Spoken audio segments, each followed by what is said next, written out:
بسم اللہ الرحمن الرحیم۔ باب الحیلۃ فی النکاح، یہ چوتھا باب ہے، نکاح میں حیلہ کا بیان یا نکاح میں حیلہ کرنے کا بیان۔ حیلہ کرنے اگر ترجمہ کیا جائے تو یہ مصدر ہے، یعنی اسم مصدر احتیال کے معنی میں، یعنی باب الاحتیال فی النکاح، اس معنی میں ہو جائے گا۔ یہ نکاح میں حیلہ کرنے کا بیان ہے۔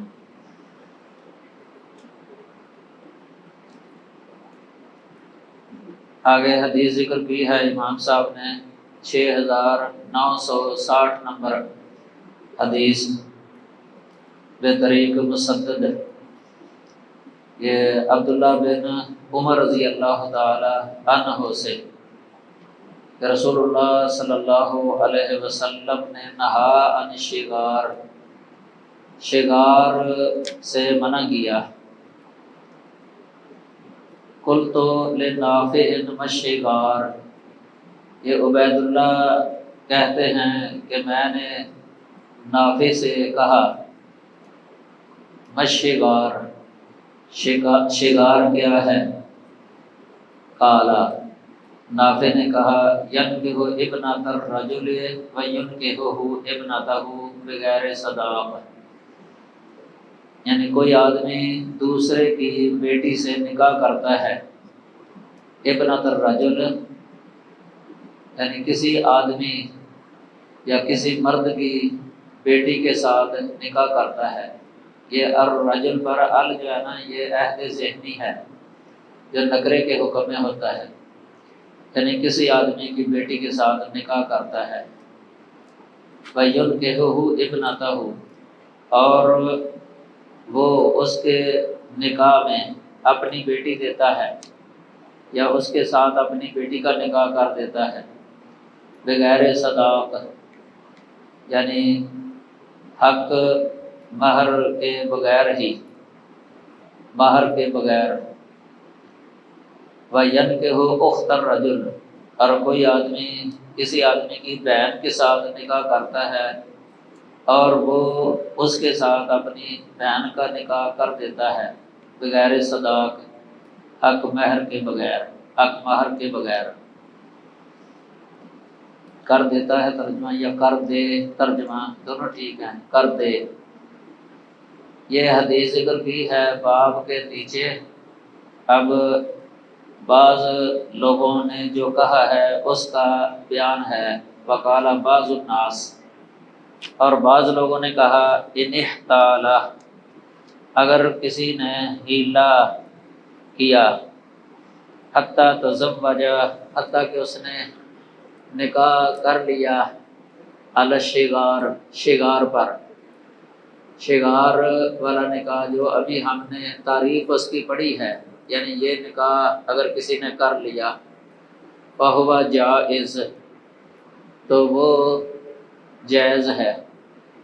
یعنی نکاح درست ہے۔ جائز کا معنی اس جگہ پر یہی ہے کہ اس کا نکاح درست ہے، صحیح ہے۔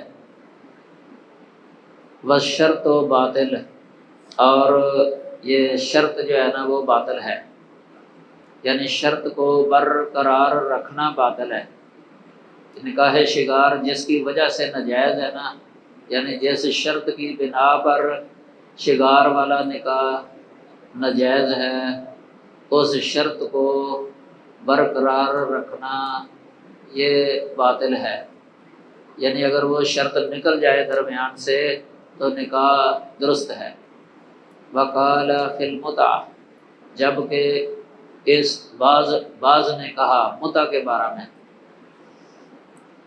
یہ قالا کا فاعل جو ہے نا بعض الناس ہی ہے، جن کا یہ ذکر کیا امام بخاری نے، یعنی اس کے جواز کا جو حیلہ۔ اور اس نے کہا فی المتعۃ، نکاح متع کے بارے میں کیا کہا ہے؟ ان نکاح فاسد، نکاح فاسد ہے، والشرط باطل، اور شرط باطل ہے۔ نکاح متع کے اندر بھی ایک شرط ہوتی ہے نا یعنی جو وقت یا مدت مقرر کر دی جاتی ہے مہینے کے لیے یا 6 مہینے کے لیے یا سال کے لیے مثلا یا 2-3 سال کے لیے جو موقت نکاح اس کو کہا جاتا ہے متع، تو یہ شرط جو ہے نا اس میں بھی ہوتی ہے، تو اس شرط کی بنا پر یہ متع کا نکاح جو ہے نا باطل ہے۔ اگر شرط جو ہے نا اس کو باطل قرار دے دیا یعنی ختم کر دیا جائے تو پھر بھی نکاح فاسد ہے۔ یہ اصل میں ان کا تناقض بیان کیا امام بخاری نے کہ نکاح 2 ہیں، دونوں سے نبی صلی اللہ علیہ وسلم نے منع کیا ہے، اس اعتبار سے تو دونوں صحیح نہیں ہونے چاہیے، لیکن ان لوگوں نے نکاح شگار کے بارے میں کہا ہے کہ اگر وہ شرط نکال دی جائے تو نکاح درست ہے، اور متع کے بارے میں یہ کہا ہے کہ اگر شرط نکال بھی دی جائے تو پھر بھی نکاح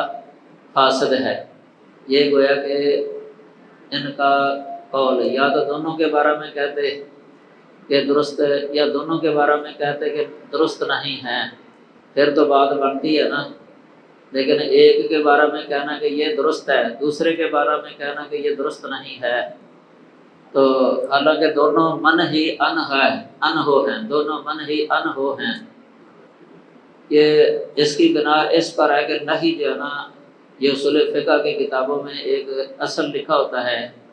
ان النہی یقتضی فساد المنہی عنہ، کہ نہیں جو ہے یہ منہی عنہ کے فاسد ہونے کا تقاضا کرتی ہے۔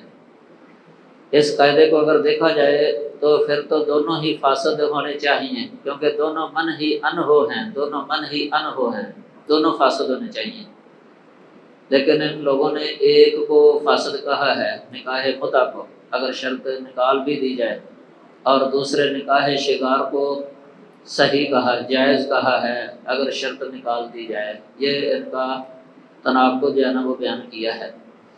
آگے ان کے بعض نے کہا وقال بعضهم، اور ان کے بعض نے کہا، یہ شارحین نے لکھا، فتح الباری وغیرہ میں بھی لکھا ہوا ہے کہ یہ امام زفر کا قول ہے۔ امام زفر امام ابو حنیفہ کے شاگرد ہیں نا، اس سے مراد وہ ہیں،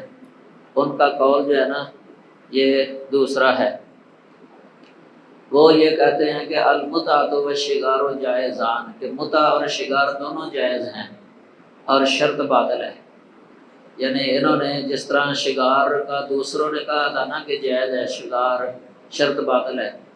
تو اسی طرح انہوں نے متع کے بارے میں بھی یہ کہہ دیا ہے کہ متع بھی جائز ہے، اگر شرط نکال دی جائے تو پھر جائز ہے۔ لیکن امام بخاری رحمہ اللہ کا موقف یہ ہے کہ دونوں ہی جائز نہیں ہے، نکاح شگار وہ بھی فاسد ہے، اگر شرط نکال بھی دی جائے نا تو پھر بھی فاسد ہے، اسی طرح نکاح متع وہ بھی فاسد ہے۔ اس کا مطلب یہ ہے کہ اگر نکاح کرنا ہو از سر نو نکاح کیا جائے گا، یعنی از سر نو نکاح کیا جائے گا، وہ شرط و باطل، اور شرط باطل ہے۔ یہ زفر کا قول ہے۔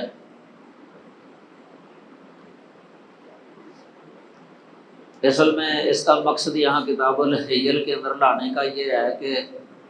اس طرح کے نکاح کو ہیلے کے ذریعے سے جائز قرار دینا صحیح احادیث کے خلاف ہے، جو کہ نبی صلی اللہ علیہ وسلم نے منع کیا ہے۔ تو اسلام میں جس طرح شگار منع ہے اسی طرح متع بھی ممنوع ہے، لہذا ان دونوں کا حکم بھی ایک ہونا چاہیے۔ ان کے قولوں میں اختلاف پایا جاتا ہے کہ اکثر کے نزدیک نکاح شگار جائز ہے اور متع ناجائز ہے، اور بعض کے نزدیک نکاح شگار وہ اور نکاح متع دونوں جائز ہیں۔ یہ امام زفر کا قول ہے۔ ادھر شرح وقایا کی عبارت لکھی ہوئی ہے تھوڑی سی، وہ سن لے آپ۔ یہ نکاح شگار اور نکاح موقت ان کے نزدیک جائز ہے، چنانچہ شرح وقایا میں ہے کہ بیع تو فاسد شرطوں سے باطل ہو جاتی ہے، یعنی بیع کے اندر اگر فاسد شرط لگائیں تو بیع فاسد ہو جاتی ہے، لیکن نکاح میں فاسد شرطیں مؤثر نہیں ہوتی، نکاح میں فاسد شرط لگائے تو وہ اثر انداز نہیں ہوتی، یعنی اس فاسد شرط کی وجہ سے یہ نکاح درست ہی رہتا ہے، وہ فاسد نہیں ہوتا۔ لیکن بیع کے اندر اگر کوئی شرط لگا دے اس کی وجہ سے بیع فاسد ہو جاتی ہے۔ لہذا شغار اور نکاح موقت دونوں جائز ہیں، یہ دونوں جائز لکھے ہوئے شرع بقایا کے اندر۔ یہ شرع بقایا کتاب النکاح ہے۔ یہ آگے جو ہے نا، یہ حضرت علی رضی اللہ تعالی عنہ کی حدیث لکھی ہے۔ یہ امام زہری حسن اور عبداللہ سے بیان کرتے ہیں، اور یہ دونوں محمد بن علی کے بیٹے ہیں۔ وہ اپنے باپ سے بیان کرتے ہیں، علی سے مراد یہاں علی زین العابدین ہیں۔ وہ بیان کرتے ہیں کہ علی رضی اللہ تعالی عنہ سے کہا گیا کہ بے شک عبداللہ بن عباس لا یرا بمتعۃ النساء باسا، یعنی نکاح متع جو ہے نا، اس میں عبداللہ بن عباس کوئی حرج نہیں سمجھتے۔ فقالا، تو علی نے کہا بے شک رسول اللہ صلی اللہ علیہ وسلم نے متع سے منع کیا تھا خیبر والے دن، اور گھریلو گدھوں کے گوشتوں سے، پالتو گدھوں کے گوشتوں سے منع کیا۔ اس سے مراد یہی ہے کہ متع یہ منع ہے۔ یہ حدیث اس لیے امام صاحب نے یہاں ذکر کیا ہے کہ متع جو ہے نا، یہ منہی عنہ ہے، ممنوع ہے۔ تو جب آپ نے منع کر دیا تو لازمی نتیجہ یہ ہونا چاہیے کہ نکاح متع اگر کوئی کر لے تو یہ فاسد ہو، کیونکہ منع ہے، ممنوع ہے یہ۔ تو ویسے مسلم شریف کے اندر جو ہے نا، یہ کافی اس بارہ میں لکھا ہے امام مسلم نے، امام نووی نے نیچے شرح بھی کافی کی ہوئی ہے عبداللہ بن عباس رضی اللہ تعالی عنہ کے بارے میں۔ انہوں نے ذکر کیا ہے بعض اہل علم کا قول کہ انہوں نے اس سے رجوع کر لیا تھا۔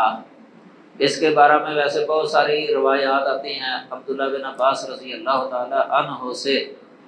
اگر اکیلی دیکھی جائے تو ہر ایک کے اندر کوئی نہ کوئی علت ہے۔ اگر مجموعی لحاظ کو دیکھا جائے تو وہ حسن لغیر ہی سند بن جاتی ہے۔ اس بنا پر اہل علم یہ لکھ دیتے ہیں کہ عبداللہ بن عباس رضی اللہ تعالی عنہ نے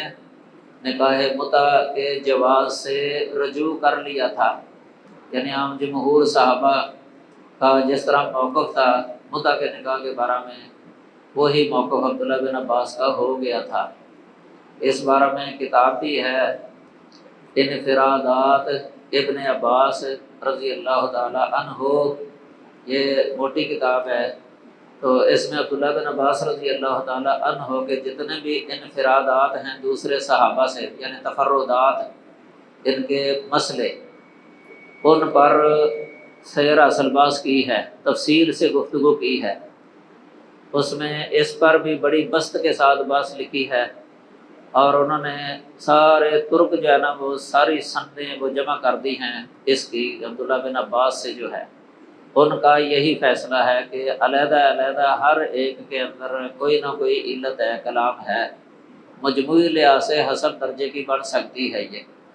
اس لیے کہا جا سکتا ہے کہ عبداللہ بن عباس رضی اللہ تعالی عنہ نے اس سے رجوع کر لیا تھا۔ جس طرح وہ پہلے گھریلو گدھے کے گوشت کے بارے میں بھی کہا کرتے تھے کہ جائز ہے، اس بارے میں بعد میں انہوں نے رجوع کر لیا تھا۔ عبداللہ بن عباس کے تفردات ہیں کئی، ویسے بعض مسائل کے اندر یہ حجت اللہ کے اندر لکھا ہوا ہے شاہ ولی اللہ نے کہ جمہور اہل علم نے عبداللہ بن عباس کے تفردات کو قبول نہیں کیا۔ ویسے تو مخفیات صحابہ عام ہیں، معروف ہیں حدیث کی کتابوں کے اندر، فقہ کی کتابوں کے اندر، شروحات کے اندر، عام جو صحابہ جن کے عام فتوے کتابوں کے اندر لکھے ہوئے ہیں، ان کے بعض تفردات ہیں، کوئی احادیث مخفی رہ گئی بعض سے۔ اس بارے میں اعلام الموقعین کے اندر کافی تفصیل سے گفتگو کی ہے، بڑی مثالیں دی ہیں انہوں نے، اور الظفر المبین کتاب کے اندر بھی ہے، مخفیات عبداللہ بن مسعود، مخفیات ابی بن کعب، مخفیات عمر، رضی اللہ تعالیٰ عنہ، وفیات عبداللہ بن عمر، وفیات ابن عباس، وفیات علی رضی اللہ عنہ، سب کی وہ ادھر بھی مثالیں دی ہوئی ہیں۔ اور صحیح بخاری پڑھنے سے ہی پتہ چل جاتا ہے کئی تفردات ہیں بعض صحابہ کے، ان کو حدیثیں پہنچی نہیں تھیں، جب پہنچ گئیں تو انہوں نے رجوع کر لیا۔ تو یہ کوئی اتنی عجیب بات نہیں ہے کہ کسی صحابی کا قول یا فعل اگر مرفوع روایت کے خلاف آ جائے، تو اس میں اہل حدیث کا منہج تو یہی ہے کہ حدیث مرفوع نبی صلی اللہ علیہ وسلم کی صحیح حدیث وہی حجت ہے۔ اس لیے حضرت علی رضی اللہ تعالیٰ عنہ نے حدیث پیش کی ہے نبی صلی اللہ علیہ وسلم کی متع کے نکاح سے جو منع کی روایت ہے۔ امام بخاری رحمہ اللہ نے صحیح بخاری کے اندر کتاب النکاح میں بھی یہ مسئلہ ذکر کیا ہوا ہے، باب باندھا ہوا ہے متع کے نکاح کے بارے میں، وہاں بھی یہی حدیث ذکر کی ہے۔ اور یہ ان لوگوں کے خلاف حجت بھی ہے جو متع کے قائل ہیں، اہل تشیع وہ متع کے قائل ہیں۔ تو حضرت علی رضی اللہ تعالیٰ عنہ کی حدیث ہی پیش کیا امام بخاری نے ان کے خلاف، اور نیچے سند بھی یہ امام زہری سے اوپر جو ہے نا یہ تقریباً یہ اہل بیت کی ہے یہ سند۔ وقال بعض الناس، اور بعض لوگوں نے کہا ہے، ان احتال، اگر کوئی ہیلا جو ہے نا کر کے متع کر لے، مثلا حتی تمتع یعنی نکاح متع کر لے، ہر نکاح فاسد، تو یہ نکاح فاسد ہے۔ بعض نے کہا ہے کہ یہ نکاح فاسد ہے۔ وقال بعضهم النکاح جائز، اور بعض نے کہا کہ یہ نکاح جائز ہے، والشرط باطل، اور یہ شرط جو ہے نا یہ جو وقت مقرر کرنا، توقیت یعنی وقت مدت مقرر کرنا، یہ شرط ہے، یہ باطل ہے۔ یہ وہی بات ہے جو پہلے ذکر ہوئی ہے اس جگہ، اس حدیث کے نیچے بھی امام صاحب نے یہ بات ذکر کر دی ہے۔ ان کے چونکہ قول مختلف ہیں اس مسئلے میں، اس لیے وہ دونوں ذکر کر دیے ہیں۔ یہ امام ظفر حافظ بن حجر نے لکھا، امام ظفر کا ہے یہ موقف۔ تو متع کا نکاح بھی جائز ہے، لیکن شرط جو ہے نا وہ باطل ہے، اور شگار بھی جائز ہے ان کے نزدیک، اور شرط جو ہے نا وہ باطل ہے۔ یہ آگے یہ 5 نمبر باب ہے۔ یہ ہیلے جو ذکر کیے ہیں نا امام صاحب نے، یہاں تک تقریباً یہ 9 جو ہے نا پڑھی گئی ہیں مثالیں، 9 مثالیں، لیکن باب کی گنتی کے اعتبار سے یہ 5واں باب ہے۔ باب ما یکرہ من الاحتیال فی البیوع، بیوع میں، بیوع بے کی جمع ہے، اس سے مراد ہوتا ہے خرید و فروخت۔ باء یبیع کا معنی خریدنا بھی ہوتا ہے اور فروخت کرنا بھی ہوتا ہے، دونوں آ جاتے ہیں، یہ مشترک ہے، ازداد میں سے ہے، اس لیے معنی کیا جائے گا خرید و فروخت میں ہیلا کرنا جو مکروہ ہے۔ ما یکرہ لفظ بولا امام صاحب نے، یہ بھی یاد رکھیں جو متقدمین ہیں ان کی اصطلاح میں کراہیت کا لفظ جو ہے نا یہ حرمت کے معنی میں آ جاتا ہے، یہ حرمت کے معنی میں، یہ اعلام الموقعین میں اس کے بارے میں تفصیل لکھی ہوئی ہے، کراہیت بے معنی حرمت، اور در مختار کے مقدمے کے اندر بھی اس پر بحث لکھی ہوئی ہے۔ انہوں نے بھی لکھا ہے کہ ہمارے ائمہ متقدمین، امام ابو حنیفہ، امام محمد اور ابو یوسف، ان کے قول میں جو کراہیت کا لفظ آتا ہے نا، اس سے مراد یہ حرمت ہوتی ہے یا عدم جواز کہ جائز نہیں ہے، یہ وہ اصطلاحی کراہت مراد نہیں ہے جو بعد والے اہل علم نے یا اصول فقہ میں جو اصطلاحات بنی ہے نا، ان میں کراہیت یہ حرمت سے نیچے درجہ ہے، اور جس طرح استحباب واجب یا فرض سے نیچے ہے نا،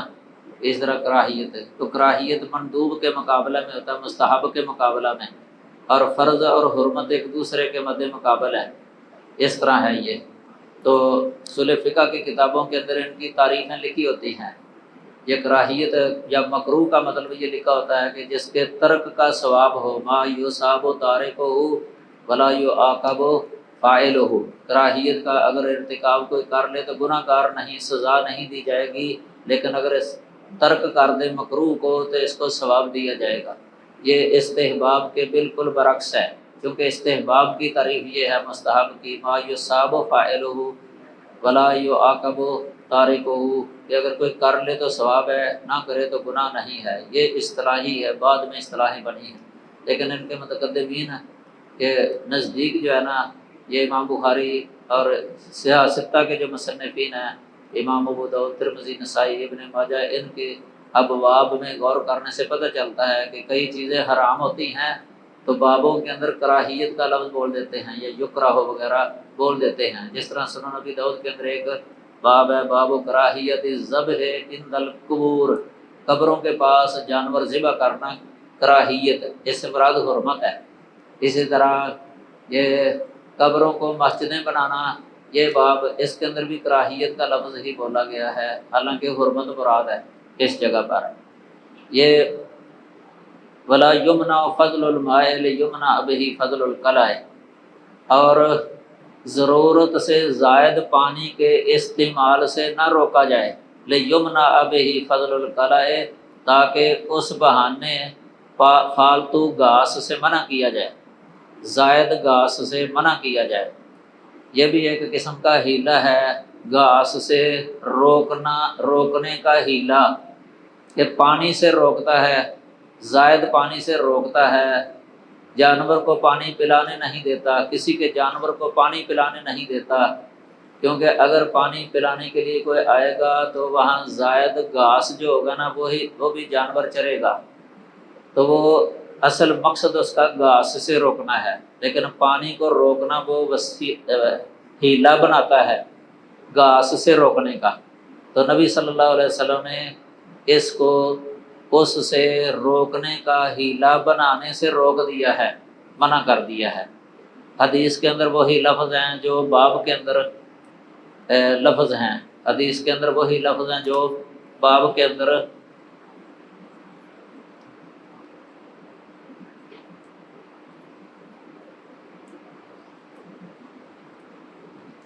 یہ ویسے جو ادھر لکھا ہے نا علامہ عینی کا قول ہے، ویسے یہ صحیح نہیں ہے یہ، کیونکہ انہوں نے مطلق احناف کا لفظ بولا ہے نا، مطلق احناف، تو یہ بات ٹھیک ہے نہیں کہ سارے احناف اس کے قائل نہیں ہے، یعنی سارے احناف ادھر، اس لیے وہ امام ظفر کا یہ لفظ بولا ہے، امام ظفر کا یہ قول ہے، اس لیے امام بخاری نے بعض کا لفظ بولا ہے، بعض کا، یہ تمام کا نہیں لفظ بولا۔ تو علامہ عینی کا یہ اعتراض جو ہے نا صحیح نہیں ہے، اگر امام بخاری نے یہ کہا ہوتا نا کہ یہ تمام کہتے ہیں، پھر عینی کی بات ٹھیک تھی، لیکن انہوں نے بعض لفظ بولا ہے نا، تو اس اعتبار سے امام بخاری پر یہ تشنیع جو کی ہے نا انہوں نے، یہ ٹھیک نہیں ہے، کیونکہ انہوں نے بعض کا لفظ بولا ہے، سب کا لفظ نہیں بولا۔ اگر انہوں نے سب کا لفظ بولا ہوتا نا تو پھر عینی کا اعتراض صحیح تھا۔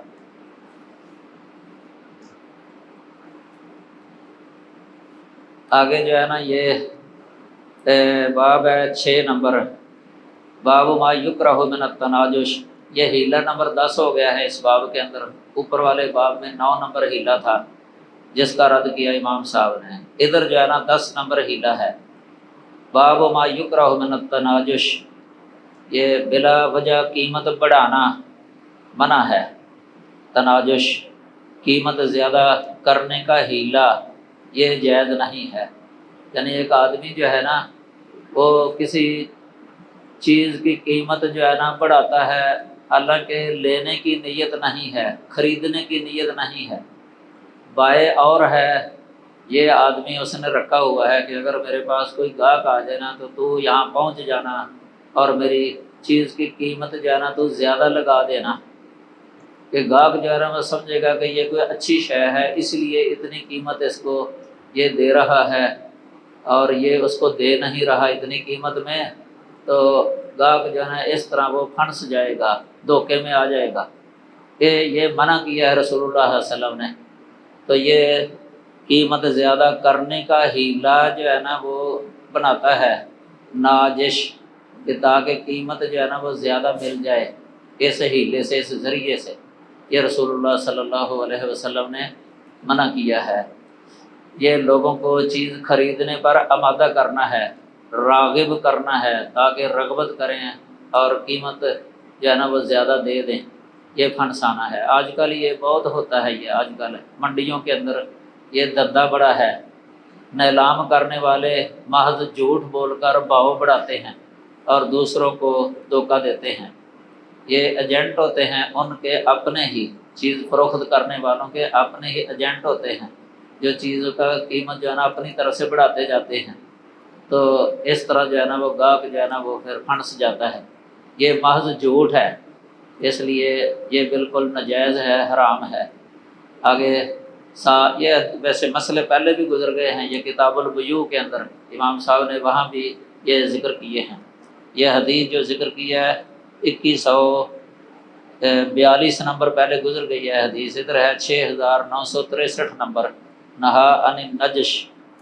نجش سے نبی صلی اللہ علیہ وسلم نے منع کیا ہے۔ اس میں یہ بھی یاد رکھیں، آج کل یہ موبائل ہوتے ہیں یا کیسٹیں ہوتی ہیں یا اسپیکر جو لگے ہوتے ہیں ریڈیو والے یا دکاندار، خود تو آپ آواز نہیں لگاتے نا، آوازیں بھری ہوتی ہیں اس کے اندر، اور وہ سودا اس نے بالکل دیکھا نہیں ہے بیچنے والے کا کہ یہ کیا چیز ہے، وہ تعریفوں کے پل باندھ دیتے ہیں، ان چیزوں کی تعریف کرتے ہیں اور آواز ان کی اسپیکر لگا ہوتا ہے، چیز کی تعریف کرتے ہیں بہت، حالانکہ اس نے بالکل وہ دیکھی نہیں ہے۔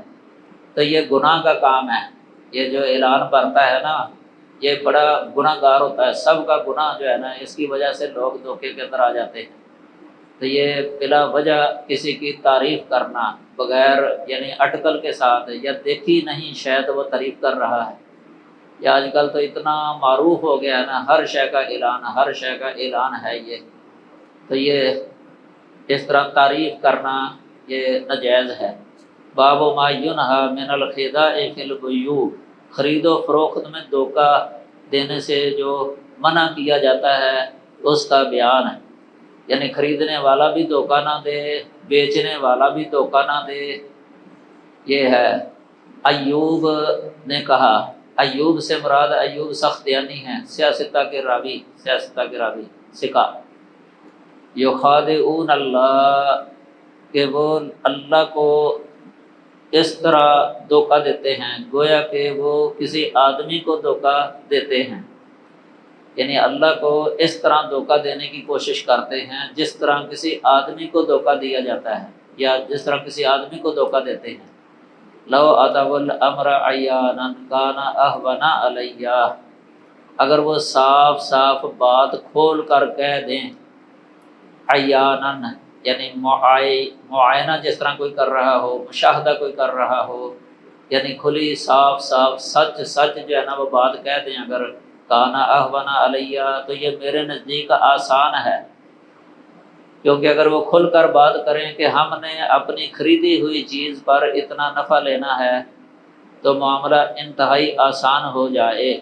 لیکن یہ اللہ کے نام کی قسم اٹھا لیتے ہیں لوگ، قسمیں دیتے ہیں اللہ تعالیٰ کی کہ مجھے تو یہ اتنے میں پڑی ہے یہ شے، میں نے اتنے کی خریدی ہے، زیادہ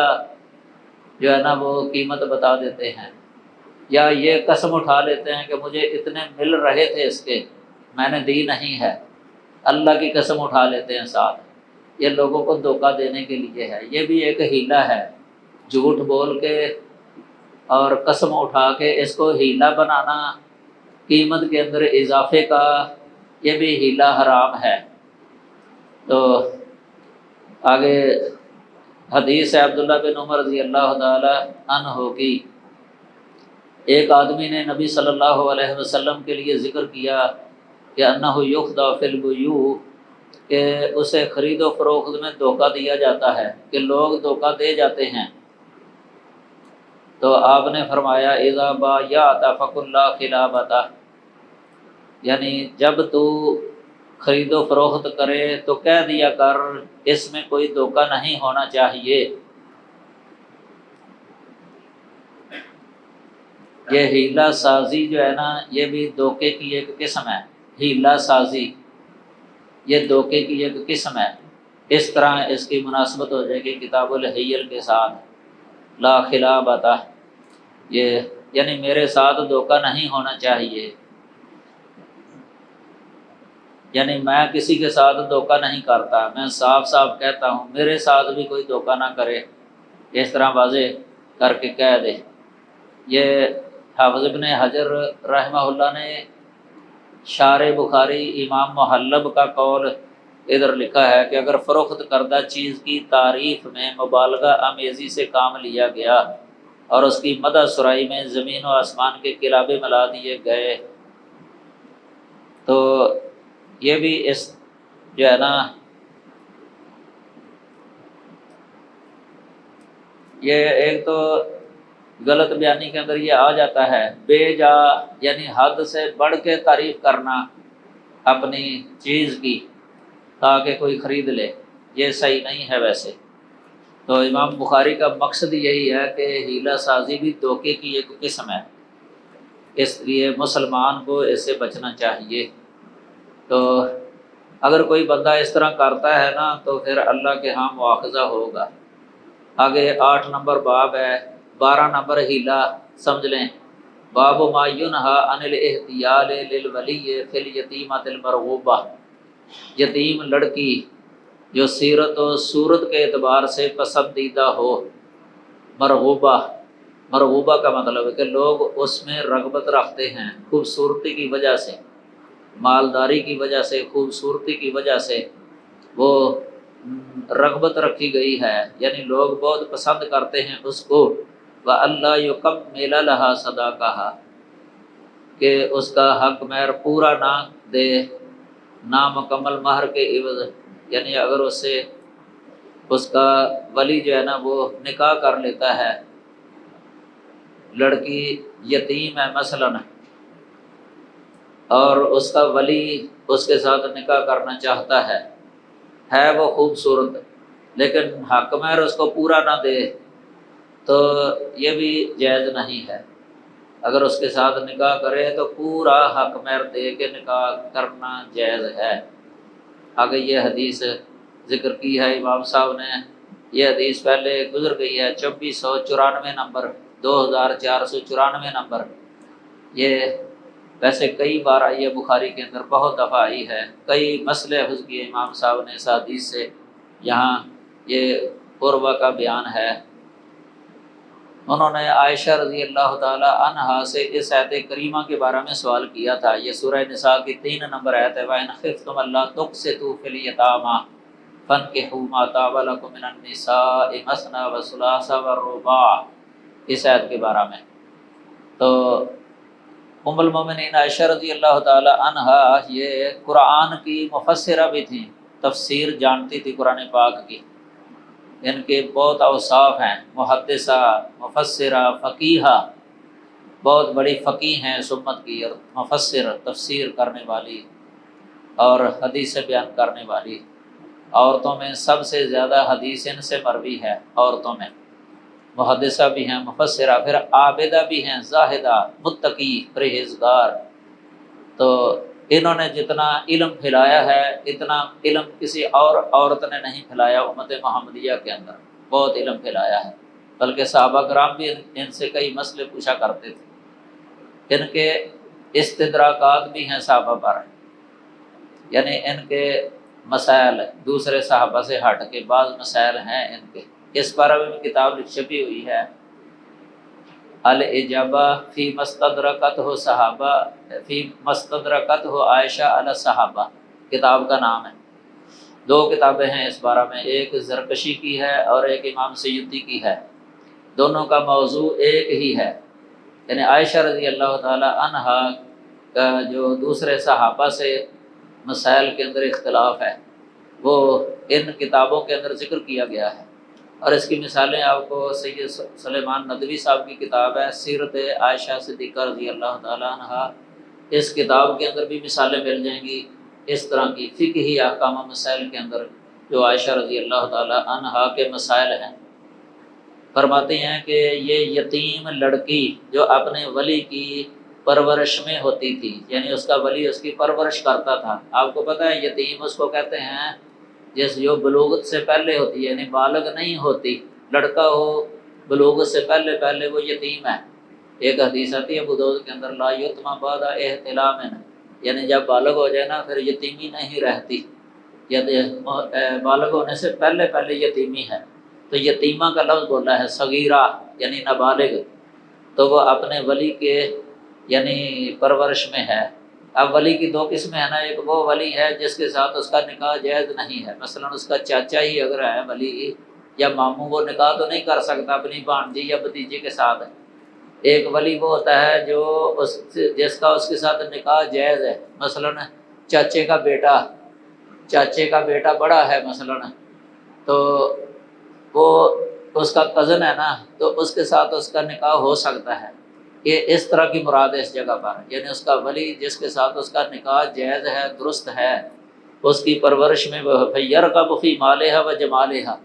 تو وہ اس کے مال اور اس کی جمال یعنی خوبصورتی کے اندر، حسن و جمال کے اندر رغبت رکھتا ہے،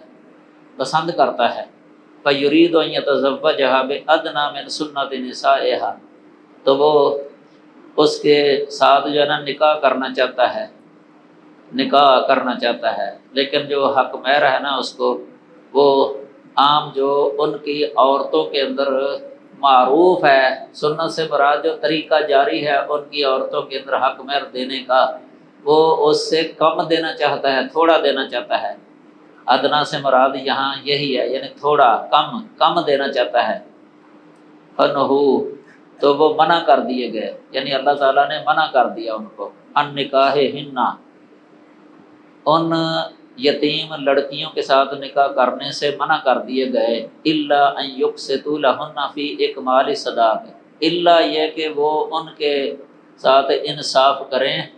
حق مہر پورا حق مہر دینے میں، پھر اجازت ہے ان کو کہ نکاح کر سکتے ہیں۔ اس کے بعد پھر لوگوں نے رسول اللہ صلی اللہ علیہ وسلم سے سوال کیا، مسئلہ پوچھا، تو اللہ تعالیٰ نے یہ آیت نازل فرما دی، وَيَسْتَفْتُونَكَ فِي النِّسَاءِ، یہ 127 نمبر آیت ہے سورہ نساء کی، اور پہلی جو ہے نا 3 نمبر آیت ہے سورہ نساء کی۔ تو اب اس کے مد مقابل ایک صورت یہ بھی تھی کہ اگر وہ یتیم لڑکی جو ہے نا خوبصورت نہیں ہوتی تھی، بد صورت ہوتی تھی، پھر اس کے ساتھ نکاح کرتے ہی نہیں تھے، تو اس سے کوئی دلچسپی نہیں رکھتے تھے، تو مالدار اگر ہوتی تو خوبصورتی کی وجہ سے اور مال کی وجہ سے وہ نکاح کرنا چاہتے، لیکن اس کے لیے ہیلا کرتے تھے کہ نکاح حق مہر تھوڑا دے دیں، چونکہ یہ ہماری زیر تولیت ہے، ہماری پرورش میں ہے، تو چلو تھوڑا سا حق مہر دے کے اس کو ٹھرکا دیتے ہیں۔ تو اللہ تعالیٰ نے منع کر دیا ہے کہ یہ صحیح نہیں ہے، سمجھ لگی نا؟ تو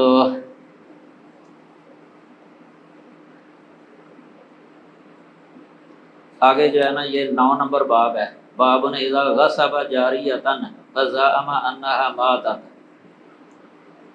یہ ہیلا نمبر 13 بن جائے گا، باب نمبر 9 ہے، اذا غصب جاریۃ، جب کسی نے دوسرے کی لونڈی زبردستی چھین لی، غصب کر لی، چھین لی، فزعم،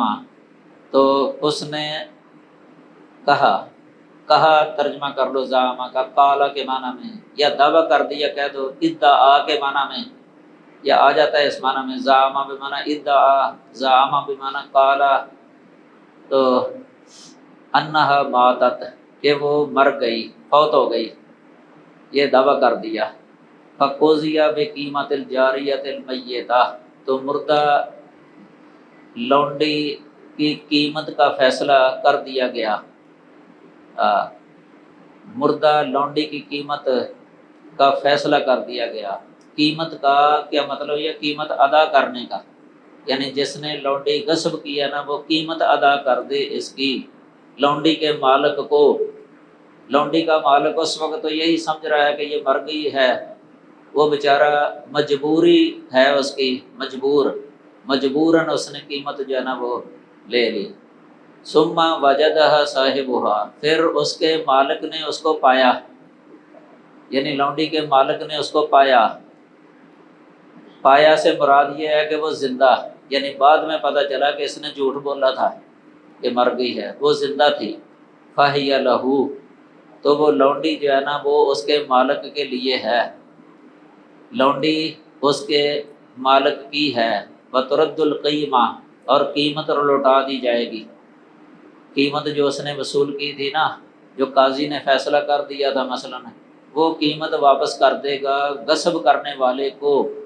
ولا تکون القیمت ثمنا، اور وہ قیمت جو ہے نا اس کی ثمن نہیں ہوگی، یعنی اس کا بدل نہیں ہوگا، اس کا عوض نہیں ہوگا وہ قیمت۔ یہ تو باب ہے۔ آگے بعض لوگوں کا ہیلہ جو ہے نا وہ ذکر کیا ہے امام صاحب نے، وقال بعض الناس، اور بعض لوگوں نے کہا ہے الجاریۃ للغاصب،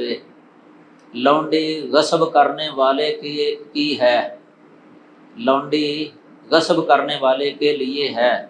لأخذہ القیمۃ منہ، کیونکہ اس کے مالک نے اس سے قیمت لے لی ہے۔ جو قاضی نے فیصلہ کیا تھا نا، وہ مالک نے قیمت لے لی ہے، وصول کر لی ہے، لہذا وہ لونڈی غاصب کے لیے ہے۔ وفی ھذا، امام بخاری کہتے ہیں کہ اور اس میں احتیال، یہ ہیلہ بنانا ہے، ہیلہ پکڑنا ہے، سمجھ لگی نا، ہیلہ سازی ہے۔ لمن اشتہا جاریۃ رجل، ایسے آدمی کے لیے جو جس نے کسی ایسے شخص کی لونڈی کو چاہا، جس نے کسی ایسے شخص کی لونڈی کی خواہش کی، لا یبیعھا، جو اس کو بیچتا نہیں، کیونکہ لونڈی کا مالک تو بالکل بیچنا نہیں چاہتا تھا، اس نے چھین لی تھی، تو فغصبھا، تو اس نے اس کو غصب کر لیا تھا، چھین لیا تھا، واعتل بانھا ماتت، اور اس نے جو ہے نا یہ بہانہ بنایا کہ وہ تو فوت مر گئی ہے۔ اعتل علت سے ہے، یعنی وجہ، اس نے یہ ظاہر کی، اس نے یہ یعنی وجہ ظاہر کی کہ یا بہانہ بنایا کہ وہ تو مر گئی ہے، تاکہ یہ لونڈی مجھ سے نہ مانگے، مطالبہ نہ کرے۔ حتیٰ یاخذ ربھا قیمتھا، تاکہ اس کا مالک اس کی قیمت لے لے، تاکہ یہ حتیٰ تاکہ کے معنی میں ہے، یہاں تک کے معنی میں نہیں ہے، یہ حتیٰ تعلیلیہ کہلاتا ہے، تعلیلیہ، اور دوسرا لے انتہا الغایہ کے لیے ہوتا ہے، یہ تعلیلیہ ہے، تاکہ وہ اس کا مالک اس کی قیمت وصول کر لے۔ فتطیب للغاصب جاریۃ غیرہ، تو کہ وہ اپنے غیر کی لونڈی سے، یعنی جو ہے نا اس کے غیر کی لونڈی جو ہے نا وہ اس کے لیے اچھی ہو، یعنی وہ مزہ اٹھائے، اس سے لذت حاصل کرتا رہے۔ یہ امام بخاری، یہ جس طرح ہوتا ہے نا استفہام انکاری، کہ کس طرح یہ اس کو اپنے پاس رکھے گا، کس طرح اس کے لیے جائز ہے کہ ایسی کسی کی لونڈی کے ساتھ وہ مزہ اڑائے اور جو ہے نا لذت حاصل کرے، یہ جائز نہیں ہے اس کے لیے، کیونکہ نبی صلی اللہ علیہ وسلم کا فرمان ہے اموالکم علیکم حرام، تمہارے مال تم پر حرام ہیں۔ یہ لونڈی تو غیر کی تھی نا، ادھر حدیث آتی لا یحل مال امرئ مسلم الا بطیبۃ نفس منہ، واضح فرمان ہے آپ کا کہ کسی مسلمان کا مال کسی دوسرے کے لیے حلال نہیں ہے مگر اس کے دل کی خوشی کے ساتھ، یعنی اگر کوئی اپنے دل کی خوشی سے اجازت دے دیتا ہے نا اپنی کسی چیز کے بارے میں کہ تم استعمال کر سکتے ہو، تو وہ حلال ہو جاتا ہے۔ اگر وہ اجازت ہی نہیں دیتا تو اسے چھین کے جو ہے نا وہ لینا، یہ تو حرام ہے، حرام ہے۔ اسی طرح یہ لونڈی، وہ تو دیتا نہیں تھا اس کو، نہ دے سکتا تھا، نہ پسند کرتا تھا، تو یہ زبردستی اس سے لونڈی حاصل کی ہے، تو یہ کس طرح اس کے لیے یہ اچھی ہو سکتی ہے کہ اس سے وہ مزہ اڑائے اور لذت حاصل کرے۔ اور نبی صلی اللہ علیہ وسلم نے فرمایا کہ تمہارے مال جو ہے نا وہ تم پر حرام ہے۔ وَلِكُلِّ غَادِرٍ لِوَاءٌ يَوْمَ الْقِيَامَةِ، اور قیامت کے دن ہر دغا باز کے لیے ایک جھنڈا نصب کیا جائے گا۔ یہ غادر ہے، دغا باز، یعنی یہ ہیلہ کرنے والا جو ہے نا یہ بھی دغا باز ہے، ہیلہ کرنے والا۔ آگے حدیث ذکر کر دی ہے، یہ اوپر تو امام بخاری جو ہے نا وہ باب کے بعد قال بعض الناس، پھر ان کا رد یہاں سے شروع کر دیا تھا، قال نبیوں سے یہ حدیث ذکر کی ہے، آگے وہ حدیث سند کے ساتھ ذکر کر دی ہے، سند کے ساتھ عبداللہ بن عمر کی، لِكُلِّ غَادِرٍ لِوَاءٌ يَوْمَ الْقِيَامَةِ يُعْرَفُ بِهِ، کہ ہر دھوکہ دینے والے کے لیے ایک جھنڈا ہوگا جس کے ذریعے سے وہ پہچانا جائے گا قیامت کے دن. یعنی یہ 3188 نمبر حدیث پہلے گزر گئی ہے.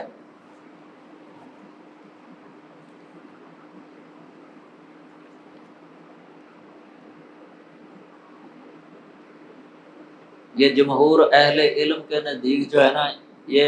غدر کی ایک قسم ہے. یہ غصب جو ہے نا غدر کی ایک قسم ہے.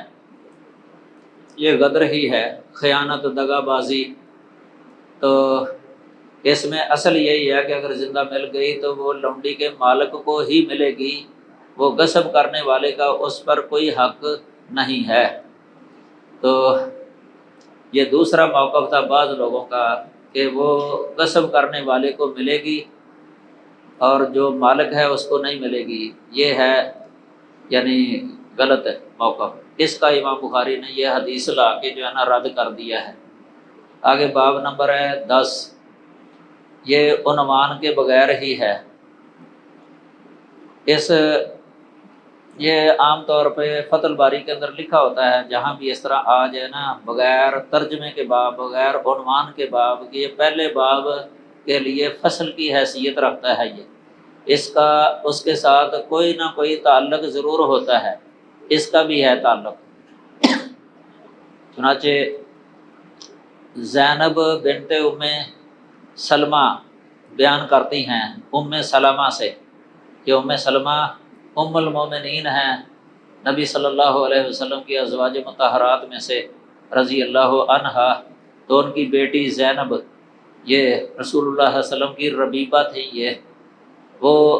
اپنی ماں ام سلمہ سے بیان کرتی ہیں، وہ نبی صلی اللہ علیہ وسلم سے بیان کرتی ہیں کہ آپ نے فرمایا انما انا بشر،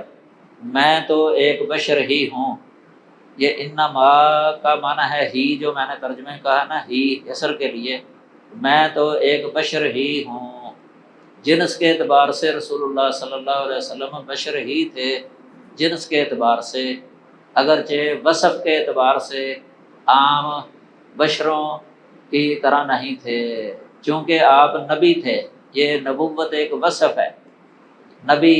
یعنی ایک ہوتا ہے ما بہل اشتراک اور ایک ہوتا ہے ما بہل امتیاز. ما بہل اشتراک وہ ہے بشریت صفت. ما بہل اشتراک یہ سب میں پائی جاتی ہے، ہر انسان کے اندر بشریت والی صفت پائی جاتی ہے. یہ ہے ما بہل اشتراک.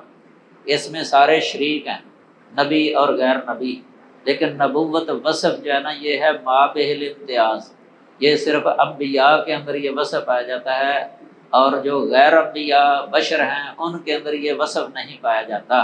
قرآن سے ثابت ہے انما انا بشر مثلکم یوحی الیہ. یہ انما انا بشر مثلکم یہ ما بہل اشتراک ہے، اور یوحی الیہ یہ ما بہل امتیاز ہے. اس سے ممتاز ہو جاتے ہیں انبیاء عام بشروں سے، یعنی وصف کے اعتبار سے جو ہے نا. اس لیے آپ نے فرمایا ہے نا کہ میں تمہاری طرح نہیں ہوں، مجھے میرا رب کھلاتا پلاتا ہے. جب آپ وصال کرتے تھے نا،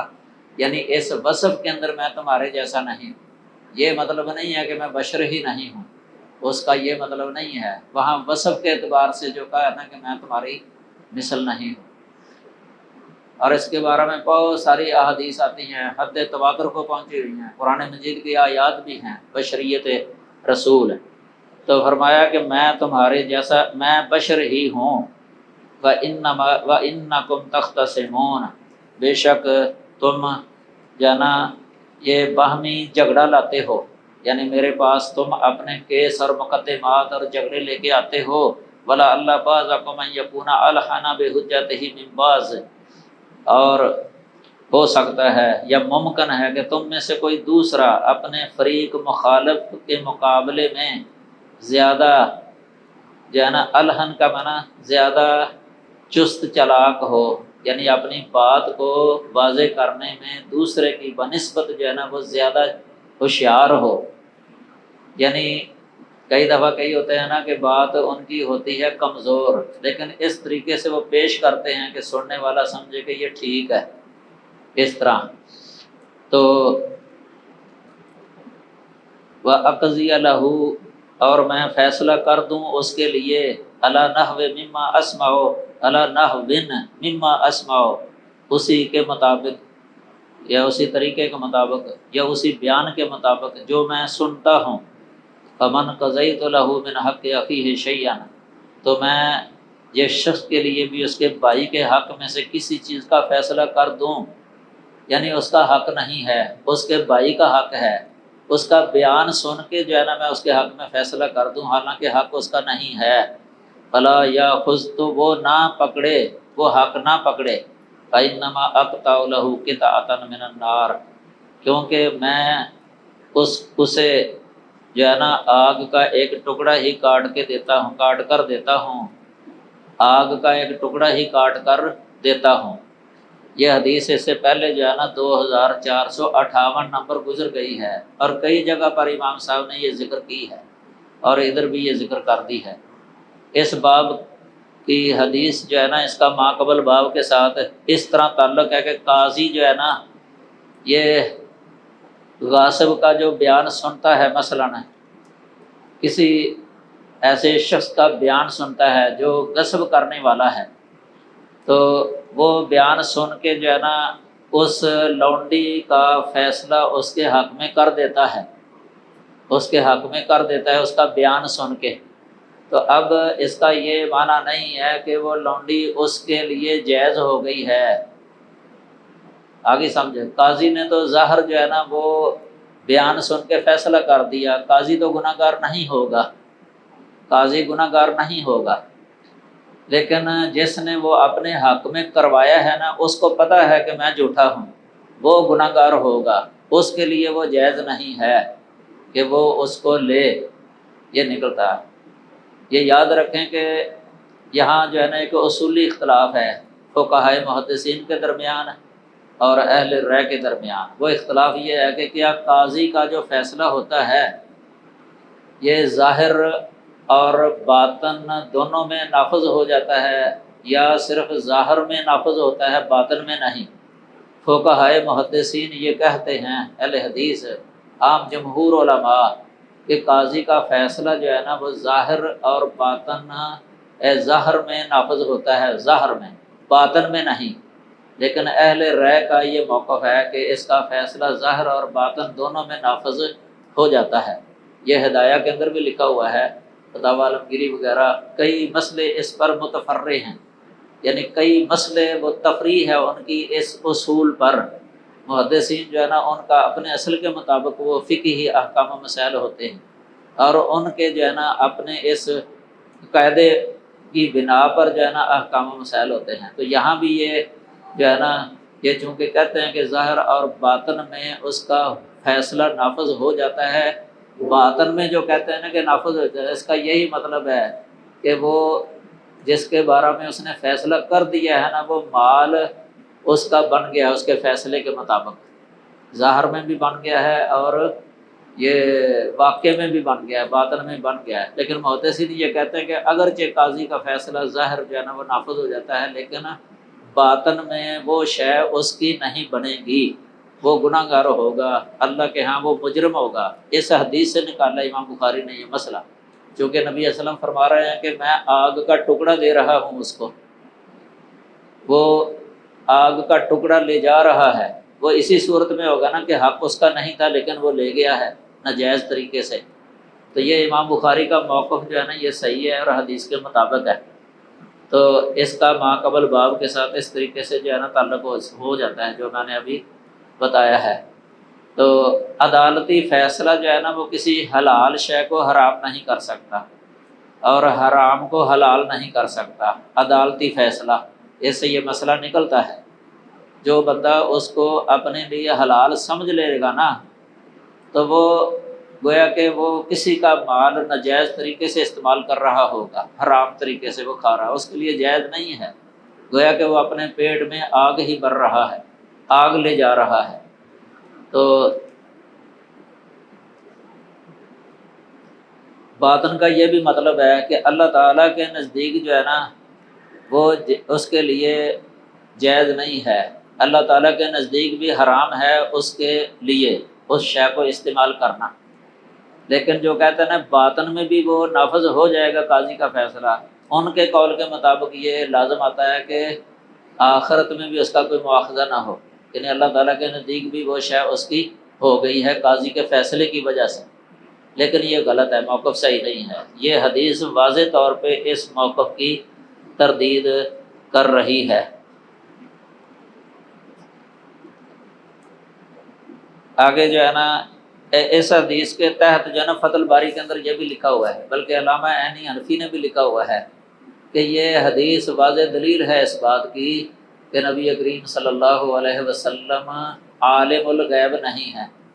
چونکہ اگر آپ عالم الغیب ہوتے تو اگر کوئی اس طریقے سے جو ہے نا فیصلہ کروا رہا ہے آپ سے غلط طریقے سے یا کذب بیانی کر کے یا اپنی زبان کی تیز تراری کی وجہ سے، تو نبی صلی اللہ علیہ وسلم کو تو پتہ چل جانا تھا نا پھر اس کا، تو پھر کبھی بھی نبی صلی اللہ علیہ وسلم اس کے مطابق فیصلہ نہیں کر سکتے تھے اس طریقے سے جو ہے نا یہ واضح دلیل ہے یہ عدم علم غیب کی، یہ دونوں میں لکھا ہوا ہے، علامہ عینی حنفی نے بھی لکھا ہے اور فتح الباری کے اندر بھی لکھا ہوا ہے۔ أسرج خيولك يا أخ الإيمان وانهض لبعث العلم في الأوطان، فالعلم ميراث الرسول أمانة صلى الله عليه وسلم، فالعلم ميراث الرسول أمانة فاز الحفيظ لإرثه الرباني.